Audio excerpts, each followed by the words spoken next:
Also on the show, 1 year since the government scrapped high denomination notes, has India benefited or suffered? We'll bring you an analysis.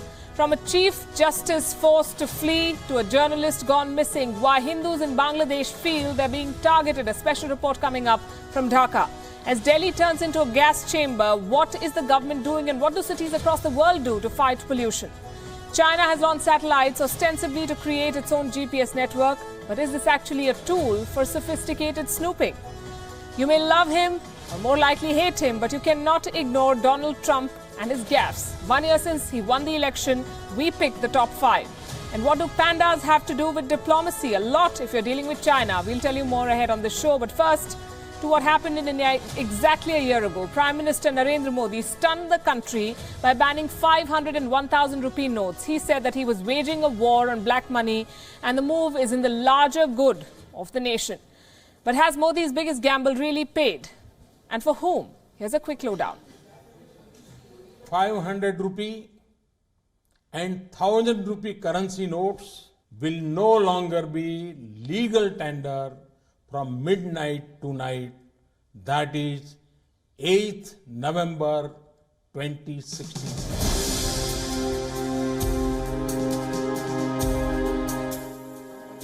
This day, 1 year back, until 8 p.m., not many Indians knew what demonetization was. But Prime Minister Narendra Modi's sudden primetime announcement made it a household term. India was waging its biggest war on black money, counterfeit currency and terror. Some called it a masterstroke, while others saw it as a massive blunder. Long queues outside banks and ATMs became the new normal after 500 and 1,000 rupee notes were suddenly banned from circulation.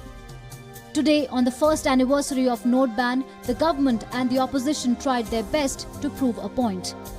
The Congress marking the day as a black day, calling the government's move an organized loot, while the BJP going out of its way to highlight how Modi's decision was a watershed moment.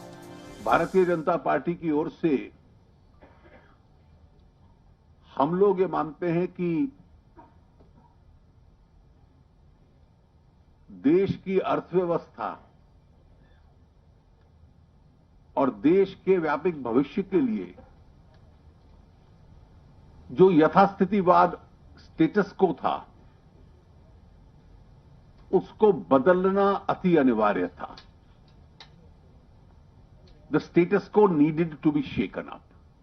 Whether you take the macro or the micro, this is a draconian act on the part of a government that doesn't consult anybody, killing the common people, entire informal sector, which produces 40% of GDP, 80% of jobs dead. But while politicians rigged up the issue from the comfort of their party offices, the common man stood in endless queues day after day to make ends meet. कदम जो उनका ठीक नहीं था बिल्कुल भी, क्योंकि उनको पहले से बताना चाहिए था कि ये काम होने जा रहे हैं, ताकि जो है अपना जो है आदमी मामला बना के रखता हर चीज़ का. अचानक अनाउंस करने से हर आदमी को परेशानी हो गई. गवर्नमेंट तो अच्छी है भाई, अच्छा काम कर रहे हैं, लेकिन क्या है बोले तो आप थोड़ा सा इसके लिए प्रॉब्लम सॉल्व करना चाहिए पब्लिक के लिए. The opposition and the critics thought that demonetization would end Modi's game. But politics is tricky business. Modi was rewarded handsomely in UP politics, and the BJP stormed to power with 312 seats, its best tally ever. The people have spoken, said the BJP, claiming vindication. But what do the numbers say? Analysis on the impact of demonetization throws open interesting data. 15.44 lakh crore notes were banned when the decision was implemented. But the Reserve Bank of India clarified that 99% of the cash is back in the system. According to various reports, over 100 people died. However, there's no official data to back these claims. With note ban, India moved towards digital payments, registering a whopping 10.7 lakh crore cashless transactions. 8th November 2016 will go down in India's history as its biggest gamble. A year on, the question still remains whether it was a masterstroke or a blunder. History will judge Narendra Modi.